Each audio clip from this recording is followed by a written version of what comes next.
Should your podcast be inside of Spotify? And you might be asking yourself, well, my podcast is already inside of Spotify. What do I need to add it there again for? There's some updated rules that I think you should know about coming up next.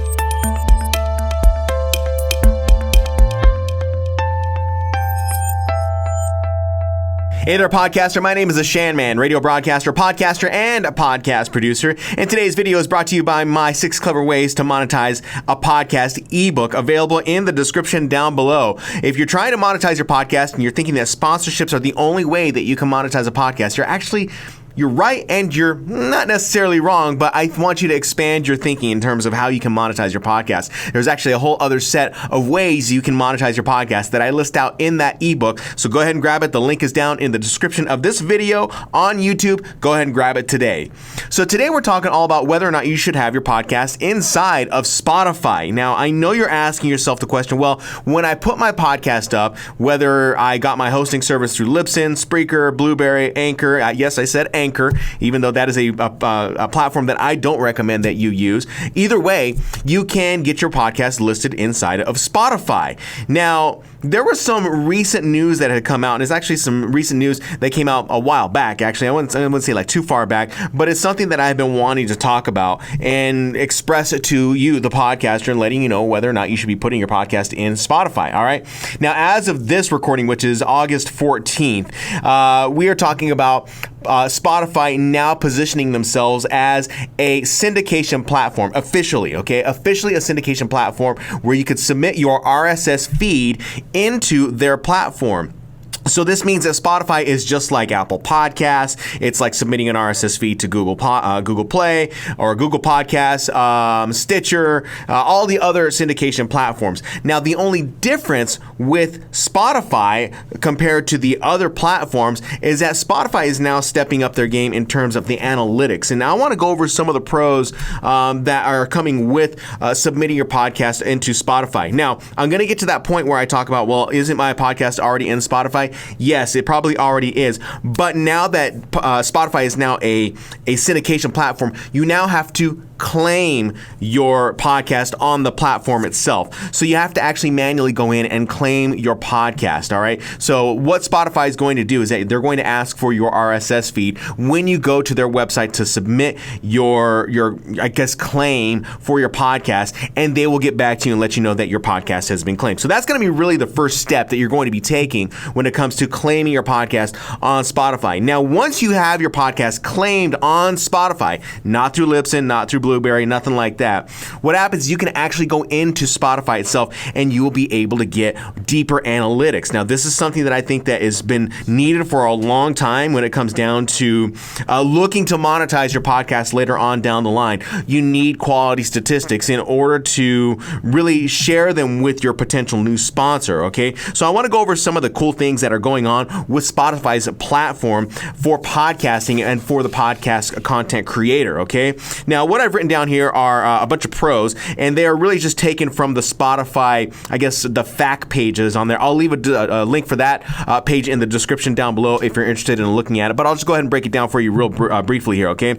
So the first thing that they have is that you can have the ability to measure stats and streams. Now, Apple has this in their beta-tested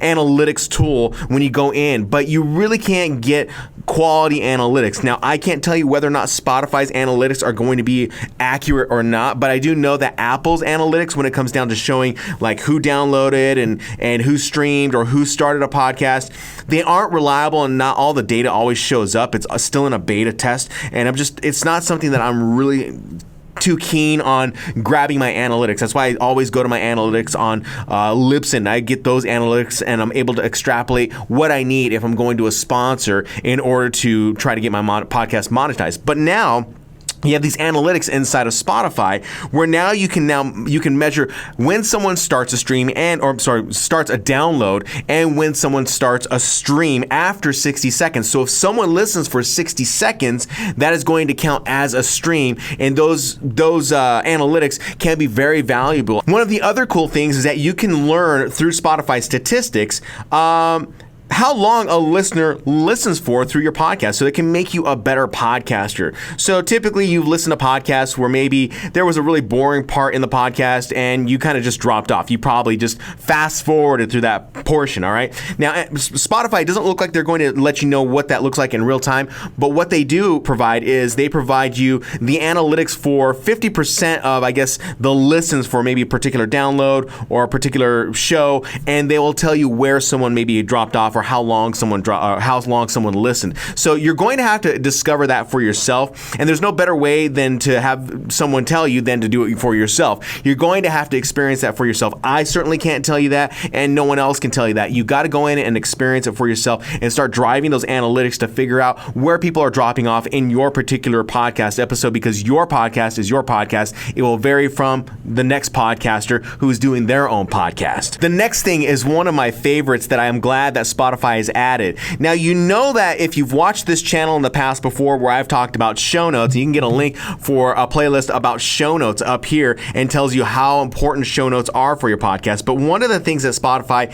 is now doing is they're allowing you to timestamp certain points of your podcast in your show notes. Very similar to what you see right here on YouTube, where you can see in the description of every video, if the content creator decides to do so, they can put timestamps of where you can skip to that point in the particular video. Spotify is now doing this where you can now put a timestamp in the show notes of your podcast, and you can skip directly in Spotify to that particular point in the podcast. To me, that is a huge bonus, because not all the times do I want to listen and go all the way through and fast forward through a particular podcast just to get to one point, all right? Maybe it's just an interview that I want to hear from a particular guest, and I just want to get to that particular point. Or maybe there's a point in the podcast where the content creator or the podcaster has said something that is really profound, and they want you to get to that point to listen to it. You can now timestamp that inside of your show notes, which is a huge bonus for people who are creating quality show notes. Next, Spotify is giving you the ability to now link to certain,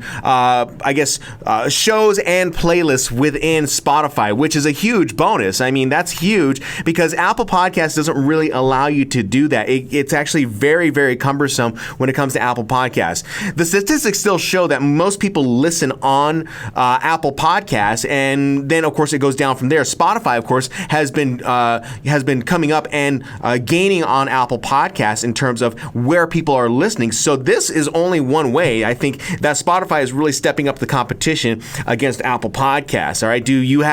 Is there a particular platform that I should be on or anything like that? Or is there something that I prefer? Well, I still prefer Apple Podcasts, but it doesn't mean that I shouldn't be on Spotify and utilizing those particular tools inside of the Spotify platform itself. So I recommend that you definitely dive in and you start extrapolating whatever numbers and analytics that will help you not only become a better podcaster, but will also help you monetize your podcast later on down the line. Now, I want to go back to the idea of placing links inside of your show notes. Now, you can do this. You can put links inside of your show notes, and that link may take you to maybe a particular episode on Spotify. It will take you to a particular playlist on Spotify. But if you put a valid link that maybe is outside of Spotify or maybe takes you to a website, when you click that link, it will open up your favorite browser on your phone, and it will take you to that particular place on the web where your podcast creator has, of course, mentioned. Okay, so when they say,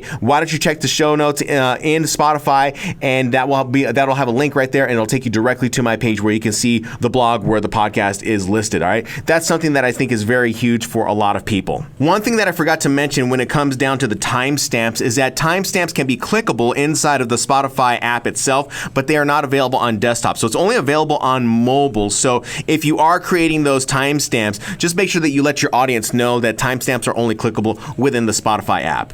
If you like this video, go ahead and leave it a thumbs up. And of course, down below, make sure you hit that subscribe button to make sure that you get all of my videos that talk about podcasting. And I think I'm going to start branching out into also branding for your podcast as well on this particular YouTube channel. So I know that podcasting can can be a little bit limited. And I do know that there's elements of branding that might interest you when it comes down to developing a podcast, which branding also leads into monetization of your podcast. Whatever the success is for your podcast and wherever you want to go with it, eventually you'll want to monetize it in some way, shape, or form. So again, make sure you hit that subscribe button, and then there's a little bell down below where you can go ahead and hit that, and that will notify you. Once you hit that, it'll notify you when I drop a brand new video. In the meantime, if you guys have questions, leave comments down in the section below and let me know. Do you have your podcast up on Spotify, and have you claimed your podcast on Spotify? And what are you doing to leverage the statistics with Spotify statistics? I'd be interested to know whether you're watching this when it gets released, or maybe you're watching it later on down the line. Your comments are always valuable, and I try to get back to them as soon as I possibly can.